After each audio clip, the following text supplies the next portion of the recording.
বিশ্বনবী যখন 15 কিংবা 20 বয়স, কোনো বর্ণনায় এসেছে 15, কোনো বর্ণনায় 20, তখন তিনি একটা ছাত্র সংগঠন করেছিলেন, ইয়াং স্টারদের একটা অর্গানাইজেশন করেছিলেন। ওটার নাম তিনি দিয়েছিলেন হালাফুল ফুদুল। হালাফ মানে শপথ, oath, we take an oath in the name of Allah. আল্লাহর নামে শপথ নেয়ারে বলে হালাফ। আর ফাদিলা, ফাদলুন, এগুলোর প্লুরাল হচ্ছে ফুদুল। ফুদুল মানে ভালো কাজ। ভালো ভালো কাজের উপর বিশ্বনবী যুবকদেরকে একত্রিত করলেন যে মক্কা শহরে কোনো টেন্ডারবাজি চলবে না, কোনো চাঁদাবাজি চলবে না, দুর্বলের উপর সবলের অত্যাচার চলবে না, জালিমের জুলুম চলবে না, হত্যা চলবে না, ধর্ষণ চলবে না, রাহাজানি চলবে না। মক্কা শহরটারে শান্তির শহর বানাতে হবে। যুবকরা এই দায়িত্ব কাঁধে নিয়েছে। কারা? মুরব্বীরা না, যুবকরা। যুবকদের আছে প্রাণ ঢালা উচ্ছ্বাস, অনেক শক্তি। এজন্য যুবকদেরকে ভালো কাজে আসতে হবে। যুবকরা চাইলে এই দেশের চেহারা পাল্টে দিতে পারে। Can you imagine that?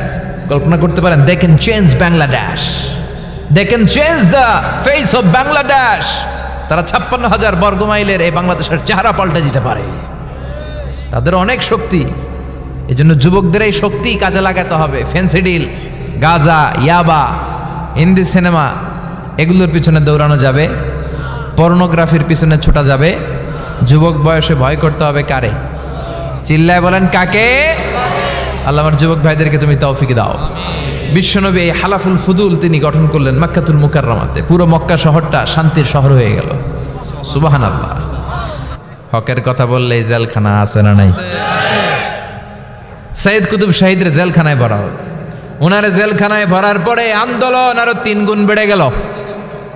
কায়রোর রাস্তায়, মিশরের রাস্তায় রাস্তায় ইসলাম প্রেমিক, কোরআন প্রেমিক যুবকদের আন্দোলন। পুরো আন্দোলনে মিশর কেঁপে উঠল। মিশর ব্যাপী আন্দোলনের গণজোয়ার। সরকারের অবস্থা খারাপ। সরকার এবার ঘোষণা দিল সাইয়েদ কুতুব শাহিদ মিশরের যুবকদেরকে আন্দোলনে ঠেলে দেওয়ার কারণে তাকে মৃত্যুদণ্ড দেয়া হলো। ফাঁসি। যুগে যুগে কোরআনের পক্ষে যারা, এদের কাছে ফাঁসির রশি আছে না নাই? কিন্তু এই ফাঁসির রশিকে তারা থোড়াই কেয়ার করে চিল্লায় বলেন ঠিক কিনা? ফাঁসি, সাইয়েদ কুতুব শাহিদের ফাঁসির রায় দেয়া হলো। আদালত থেকে ফাঁসির রায় বহাল রাখা হলো। যেদিন ফাঁসি দেওয়া হবে তার 1 ঘন্টা আগের ঘটনা। কারা কর্তৃপক্ষের নিয়ম অনুযায়ী, জেল কোডের নিয়ম অনুযায়ী জেলখানার যিনি ইমাম আছে না, উনি 1 ঘন্টা আগে আইসা এই কালিমা পড়ায়। যারা ফাঁসি দেওয়া হবে আরে পড়ায় লা ইলাহা মুহাম্মাদুর। তো সাইয়েদ কুতুব শাহিদকেও কালিমা পড়ানোর জন্য ইমাম সাহেব আসছে। ফাঁসির বাকি কয় ঘন্টা? এসে বলে সাইয়েদ কুতুব শাহিদ আপনি পড়েন লা ইলাহা ইল্লাল্লাহ। সাইয়েদ কুতুব শাহিদ বলে আমারে তুই কালিমা শিখাইস না, আমি কালিমা খুব ভালো জানি। যেই কালিমা পড়ানোর কারণে সরকার তোরে বেতন দেয়, ওই কালিমার ব্যাখ্যা করার কারণে সরকার আজকে আমারে ফাঁসি দেয়। তুই কালিমা পড়াস, তোরে টাকার বান্ডিল দেয়, আমি কালিমার ব্যাখ্যা করার কারণে ফাঁসির মঞ্চে দাঁড়াই। চিল্লায় বলেন ঠিক কিনা? তার মানে তোর কালিমা আমার কালিমা এক কালিমা না। এই 2 কালিমার মধ্যে পার্থক্য আছে না নাই? তোর ইমানি চেতনা আমার ইমানি চেতনা এক ইমানি চেতনা নয়। তোরে টাকা দেয়, আমারে ফাঁসি দেয়, তার মানে 2 চেতনা আলাদা। চিল্লায় বলো ঠিক কিনা? এজন্য আল্লাহ ডেকে বললেন গোলাম এটা বিপ্লবী বাণী। এই কালেমার আন্দোলন যারা করে তারা আল্লাহ ছাড়া পৃথিবীর কাউরে ভয় পায় না। আর তারা চায় কালেমার পতাকা পৃথিবীর মধ্যে যেন পথ করে উড়ে। ঠিক কিনা? বাংলার জমিনে কালেমার পতাকা উড়ুক আমরা চাই কি চাই না? কোনো একদিন এ দেশের আকাশে কালিমার পতাকা উড়বে। সেদিন সবাই খোদাই বিধান পে দুঃখ বেদনা ভুলবে। কোনো একদিন এ দেশের আকাশে কালিমার পতাকা উড়বে। সেদিন সবাই খোদাই বিধান পে দুঃখ বেদনা ভুলবে। চিৎকার করে বলেন ঠিক কিনা? এই কালেমার সমাজ যদি হয়, ওই সমাজে কেউ লাঞ্ছিত হবে না, ওই সমাজে কোনো নারী নিগৃহীতা হবে না, ওই সমাজের কোনো কাজের মেয়েরা ধর্ষিতা হবে না। ওই সমাজে দুর্নীতি থাকবে না, ঘুষ থাকবে না, চাঁদাবাজি থাকবে না, টেন্ডারবাজি থাকবে না। সমাজটারে শান্তি দিয়ে সমৃদ্ধ করে দিবে কে? আপনি ছোট থাকতে চাইবেন, আপনারা বড় বানাবে কে? আর আপনি নিজে যদি বলেন আমি বড়, থাপ্পড় মেরে আপনারা নিচে নামাই দিবে কে? এজন্য বিশ্বনবী দোয়ায় বলতেন, আল্লাহুম্মা জাআলনি সাবুরা ওয়াজআলনি শাকুরা ওয়াজআলনি ফি আইনি সাগীরা ওয়া ফি আয়ুনিন নাসি কাবীরা। ও আল্লাহ, আপনি আমারে ধৈর্যশীল বানান, আপনি আমারে শুকরগুজার বান্দা বানান, আমার চোখে আমারে আপনি ছোট বানান, মানুষের চোখে আপনি আমারে বড় বানান। সুবহানাল্লাহ পড়েন। এজন্য সবসময় শুকরগুজার থাকার চেষ্টা করতে হবে। রাজি আছেন তো? যে কোনো মুহূর্তে, যে কোনো পরিস্থিতিতে আমরা শুকরিয়া করব কার? চিল্লায় বলেন কার? এত অত্যাচার অনাচারের পরে যখন মক্কা বিজয়ের ক্ষণ আসলো, এই মক্কাকে বিশ্বনবীর করতলগত করে দিল কে? ফাতে মক্কা হলো। বিশ্বনবী চাইলে পিষে পিষে প্রতিটা কাফের মুশরিককে শেষ করে দিতে পারতেন, ঠিক কিনা? কিন্তু বিশ্বনবী বললেন, লা তাসরিবা আলাইকুমুল ইয়াউম ইযহাবু আনতুমুত তুলাকা। কোনো রিভেঞ্জ চলবে না আজকে, কোনো প্রতিশোধ নাই। একেবারে বড় যুদ্ধাপরাধী যারা, মারাত্মক যারা অফেন্স করেছে, তাদেরকে শাস্তির আওতায় আনা হবে, বাকি সবাইকে আমি ক্ষমা করে দিলাম। In the long history of the world, there is no instance of magnanimity and forgiveness which was showed by our beloved Prophet Muhammad when all of his enemies laid under his feet and he forgave them one and all. পৃথিবীর গোটা পৃথিবীর ইতিহাসে এরকম নজির কোথাও পাওয়া যায় না, যাকে এত অত্যাচার করে বিতাড়িত করা হয়েছে, নির্বাসন দেয়া হয়েছে, হিজরতে বাধ্য করা হয়েছে। তিনি যখন ওই শহরকে আবার বিজয় করলেন, কাউকে আঘাত করলেন না, আগুন জ্বালিয়ে শহরটাকে জ্বালিয়ে দিলেন না, ওদের বংশকে নির্বংশ করলেন না, বরং মুচকি হেসে উনি বললেন, যাও ক্ষমা করে দিলাম।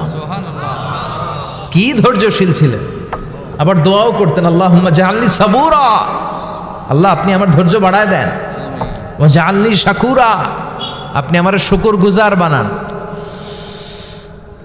ওয়া জাআলনি ফি আইনি সাগীরা, আল্লাহ আমার চোখে আপনি আমার ছোট বানান, ওয়া ফি আয়ুনিন নাসি কাবীরা, আল্লাহ মানুষের চোখে আপনি আমারে বড় বানান। কি মানুষ ছিল, নিজের চোখে নিজে ছোট থাকতে চাইতেন। আমরা নিজের চোখে নিজের বড় মনে করি, এরকম ডাকাইত আছে না নাই? নিজেরাই নিজে মনে করে কত বড় সাহেব, লাট সাহেব। মান তাওয়াদা তারাফা, এটা হচ্ছে সুন্নাতুল্লাহি ফিল আরদ। মান তাওয়াদা তারাফা, যে নিচে নেমে থাকতে চায় আল্লাহ ওরা টেনে উপরে উঠায়, আর যে খালি উঠতে চায়, হিংসা করে অহংকার করে উপরে ঠেলতে চায়, ওরা নিচে নামায় দেয় কে? সাইয়েদনা আদমকে আল্লাহ বললেন, আদম সাল্লিমা আলা উলাইকান নাফার লাম্মা খালাকাল্লাহু আদামা ওয়া কানা তুলহু 60 যিরাআন। নিচে নেমে গেলে যে উপরে ওঠে, আর উপরে উঠতে চাইলে যে নিচে নামে। উদাহরণ দেখেন, আদম আলাইহিস সালামকে তৈরির পর আল্লাহ বললেন, আদম সাল্লিমা আলা উলাইকান নাফার, এই ফেরেশতাদের সালাম দাও। কি দাও? সালাম দাও। কোনো প্রশ্ন নাই, আল্লাহ সালাম দিব কেন? ফেরেশতারা আমারে দিব না কেন? আমি আগে দিব কেন? কথা আছে কোনো? যেই সালাম দিলেন, সালাম দেওয়ার সাথে সাথে ওনার মর্যাদা বাড়িয়ে দিল কে? এত মর্যাদা বাড়ালেন যে নূরের ফেরেশতারা মাটির আদমকে সেজদা দিতে বাধ্য হয়েছে। চিৎকার করে বলেন ঠিক কিনা? তুমি মাটির আদমকে প্রথম সৃষ্টি করিয়া ঘোষণা করিয়া দিলে শ্রেষ্ঠ বলিয়া, তাই তো নূরের ফেরেশতা করে আদমকে সেজদা, সবার চেয়ে সম্মান দিলে মাটির আদমকে। আল্লাহু আল্লাহু পড়েন, আল্লাহু আল্লাহু তুমি জাল্লে জালালুহু, শেষ করা তো যায় না গে তোমার গুণগান। আল্লাহু আল্লাহু, সুবহানাল্লাহ পড়েন। কি সম্মান আল্লাহ বাড়াই দিলেন। আল্লাহ বললেন, আদম আজকে থেকে তুমি আশরাফুল মাখলুকাত, তুমি খলিফাতুল্লাহ ফিল আরদ, তুমি পৃথিবীতে আমার খলিফা, ভাইস জেরেন্ট অফ আল্লাহ। আল্লাহর খলিফা, আল্লাহর আহকামগুলো পালনের জন্য ভাইস জেরেন্ট।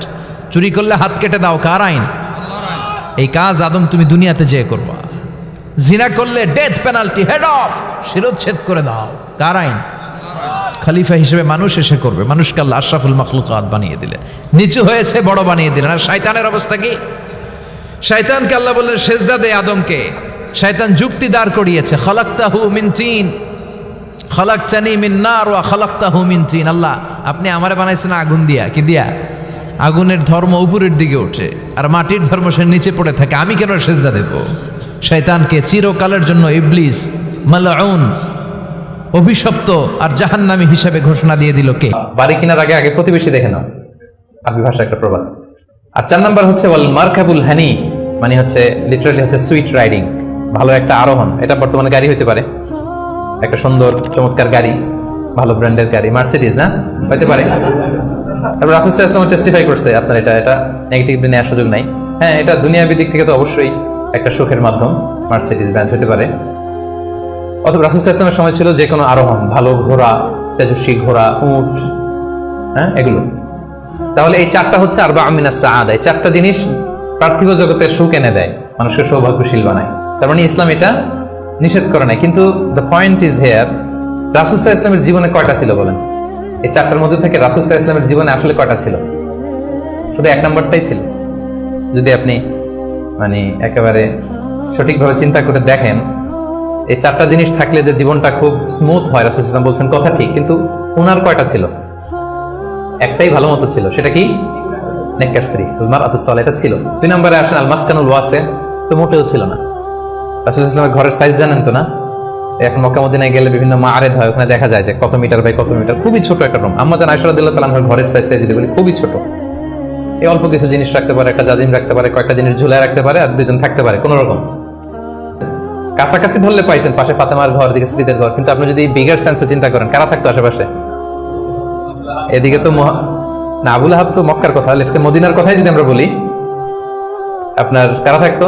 মুনাফিকদের একটা দল তো থাকতোই। আর 3 দিকে জিউস, ইহুদিরা, বনু কাইনুকা, বনু নাদির, বনু কুরাইজা। এরা কি করছে রাসূল সাল্লাল্লাহু আলাইহি ওয়াসাল্লামের সাথে? মানে ট্রেচারির যত ধরন হতে পারে, বিট্রে করার যত ওয়ে হতে পারে, সবগুলো করেছে। একটা রাত শান্তিতে ঘুমাইতে পারে না এদের কারণে। এটা কবে পর্যন্ত? 5ম হিজরির আগ পর্যন্ত ঘুমাতে পারে নাই। বনু এই কুরাইজাকে যখন করলেন, এক্সাইল করলেন, তারপর থেকে অনেকটা এই জিউসদের ঝামেলা থেকে উনি মুক্ত হয়েছেন। তাহলে চিন্তা করেন, এটাও ছিল না। এরপর 4 নম্বরে যদি আসেন আল মারকাবাল হানি, ভালো যানবাহন বা ঘোড়া, এগুলো ছিল এভারেজ ধরতে পারেন, যেগুলো ছিল কসওয়া, আদবা যা ছিল এগুলো এভারেজ টাইপের। তার মানে রাসূল সাল্লাল্লাহু আলাইহি ওয়াসাল্লামের কিন্তু এগুলো ছিল না। এটা প্রমাণ করে যে এগুলো হলে জীবন স্মুথ হয়, সুন্দর হয়, বাট এগুলোই সুখ শান্তি দেওয়ার আসল টুলস না। আসল সুখ বলেন না একটু সবাই, আসল সুখ মনের সুখ। এটা খেয়াল রাখতে হবে। এটা আমি কোথা থেকে নিয়েছি? এটা হাদিস থেকে নিয়েছি। এই যে রাসূল সাল্লাল্লাহু আলাইহি ওয়াসাল্লাম বলছে যে লাইসাল গিনা আন কাসরাতিল আরাব, অনেক সম্পদ থাকলে এটাই অন্তরের মজা, শান্তি, প্রাচুর্যতা না।